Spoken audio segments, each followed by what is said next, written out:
Mes frères, vous êtes dans le malheur, mes frères, vous l'avez mérité. C'est ainsi que le père Panlou commence sa prédication dans La Peste, le roman d'Albert Camus. Ce roman est sorti des bibliothèques et connaît une recrudescence des ventes depuis le début de cette épidémie que nous subissons. Le père Panlou est un orateur hors pair. Il ne mâche pas ses mots pour bousculer ses ouailles et les mener au repentir. Son sermon est bâti sur deux idées maîtresses. La peste est premièrement un châtiment pour punir les péchés, comme jadis les plaies d'Égypte, et deuxièmement, un révélateur qui permet à l'homme de prendre conscience de ses égarements. Il est évident qu'Albert Camus, athée notoire, ne cherche pas à faire passer sa propre pensée par le prêche de son personnage. Camus s'identifiait plus volontiers avec le docteur Rieux, qui ironise sur le sermon. Pour lui, la peste est surtout le révélateur de l'absurdité de la vie humaine. Mais au fond, Camus se fait-il une idée juste de l'enseignement de l'Église à travers ce prêche? Le père Panlou a-t-il raison de lier les péchés et la tiédeur de ses ouailles à l'épidémie qu'ils subissent? Notre génération actuelle est-elle la cause, par ses péchés, de cette terrible épidémie de coronavirus? À moins qu'il ait reçu des lumières prophétiques, comme Jonas en son temps, le père Panlou exagère et relie abusivement cette peste particulière au péché particulier de ses ouailles.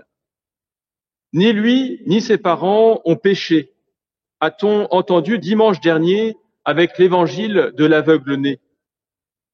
En revanche, il est naturel, me semble-t-il, pour un catholique de relire les calamités en lien avec un appel à la conversion. En effet, nous savons que toutes les souffrances que nous subissons sont, d'une part, les conséquences du péché originel et du péché qui suivirent, et d'autre part, l'occasion d'un retour à Dieu. Beaucoup d'entre vous étaient vendredi soir devant vos écrans, en union de prière avec le pape François. Cette cérémonie sobre et profonde a été organisée pour demander à Dieu de nous protéger de l'épidémie. Tous les catholiques du monde, unis dans une même prière, ont élevé dans la foi une grande clameur, semblable à celle des Hébreux, qui demandaient d'être libérés du joug égyptien et qui ont été entendus. C'était fort et magnifique. Malheureusement, sur la chaîne que je regardais, les commentaires et les traductions n'étaient pas à la hauteur de l'événement. Quel dommage, en effet, que les splendides chants n'aient pas été rendus accessibles en les traduisant du latin en français. Je vous encourage, à l'issue de cette messe, de chercher et de trouver le texte du Parché Dominé et à le méditer. Ce cantique très populaire autrefois, qui était chanté chaque carême, était aussi chanté dans les occasions de calamité, comme étaient les mauvaises récoltes, les famines, les catastrophes naturelles, les guerres et les épidémies. La deuxième de ces strophes chante « Ô Dieu, par nos fautes, nous enforçons ta clémence. Ô Dieu de pitié, d'en haut, répands sur nous ton pardon. » Ainsi, par ce chant antique, ainsi que par les litanies qu'il a lui-même composées, le Saint-Père manifeste cette foi de l'Église, qui relie les mots terrestres au péché et à l'imploration de la miséricorde divine. Si l'épidémie de coronavirus n'est pas une conséquence directe de nos péchés, des péchés de notre génération, elle est un puissant appel à s'en remettre à Dieu et à se convertir. Le mystère du mal, comme son nom l'indique, est un mystère. L'Église ne donne pas réponse à tout. Il n'en reste pas moins que la révélation chrétienne, et spécialement l'évangile d'aujourd'hui, l'évangile de Lazare, nous donne de solides éléments de réponse et surtout une grande espérance. En effet, l'évangile de Lazare nous donne à contempler l'attitude de Jésus, et donc de Dieu face à la maladie et à la mort de son ami.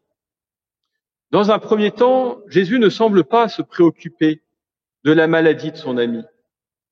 Lui qui aurait pu le guérir, comme il a guéri l'aveugle, ne le fait pas. Il reste à l'écart et n'agit pas. Cela lui sera reproché par Marthe et Marie. « Seigneur, si tu avais été là, notre frère ne serait pas mort. » Les deux sœurs se font ainsi les porte-parole de tous ceux qui reprochent à Dieu son silence et son inaction devant le mal.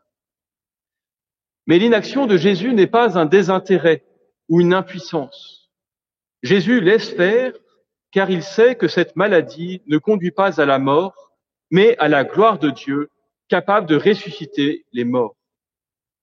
Le mal n'est permis par Dieu, sans qu'il en soit l'auteur ou le complice, seulement parce qu'il est capable de faire jaillir un plus grand bien.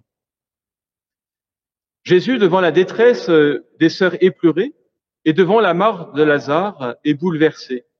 Et saisi d'émotion, il pleure. Dieu pleure à travers Jésus la mort de chacun de ses enfants. Il n'est pas le Dieu des morts, il est le Dieu des vivants. Il nous a créés pour la vie et non pas pour la mort. La mort vient détruire son œuvre de vie. Cependant, même face à la mort, il reste le maître de la vie. N'est-il pas la résurrection et la vie? Celui qui croit en lui, même s'il meurt, vivra. La réponse de Dieu au mal se trouve dans le double silence du Fils de Dieu, dans sa mort sur la croix et dans sa résurrection au matin de Pâques. Ce que nous vivons en ce moment, ce que vous vivez aussi, est une épreuve pour ceux qui sont malades, une épreuve pour ceux qui les soignent, une épreuve pour les familles endeuillées, une épreuve pour les chefs d'entreprise et leurs employés. C'est avant tout une épreuve pour notre foi. Jésus nous pose, comme à Marthe, cette question. Moi, je suis la résurrection et la vie. Je suis le sauveur du monde. Crois-tu cela? Crois-tu vraiment que Dieu continue à être présent à tes côtés dans les épreuves? Crois-tu vraiment qu'il est providence, maître des temps et de l'histoire? Crois-tu qu'il peut faire mentir les prévisions statistiques du nombre de morts? Crois-tu vraiment que ce mal que nous subissons n'est permis par Dieu que parce qu'il peut faire advenir un plus grand bien? Sommes-nous capables de répondre sincèrement au Seigneur comme Marthe? Oui, Seigneur, je le crois. Tu es le Christ, le Fils de Dieu, celui qui vient sauver le monde. Je le sais, tout ce que tu demanderas à Dieu, Dieu te l'accordera. En nous unissant spirituellement du mieux que nous pouvons à cette messe dominicale, nous désirons avant tout nous unir à la prière du Christ. Avant d'accomplir son miracle, Jésus commence par une Eucharistie, c'est-à-dire une action de grâce. En effet, il commence par rendre grâce avant de demander, car il sait que Dieu exauce les prières. Père, je te rends grâce parce que tu m'as exaucé. Je le sais bien, moi, que tu m'exauces toujours. Plaise à Dieu de nous accorder une telle foi, y compris dans les épreuves. Sachons rendre grâce dans les épreuves, sachons demander à Dieu d'agir, car nous avons cette certitude dans la foi que Dieu nous exauce toujours. Au nom du Père et du Fils et du Saint-Esprit. Amen.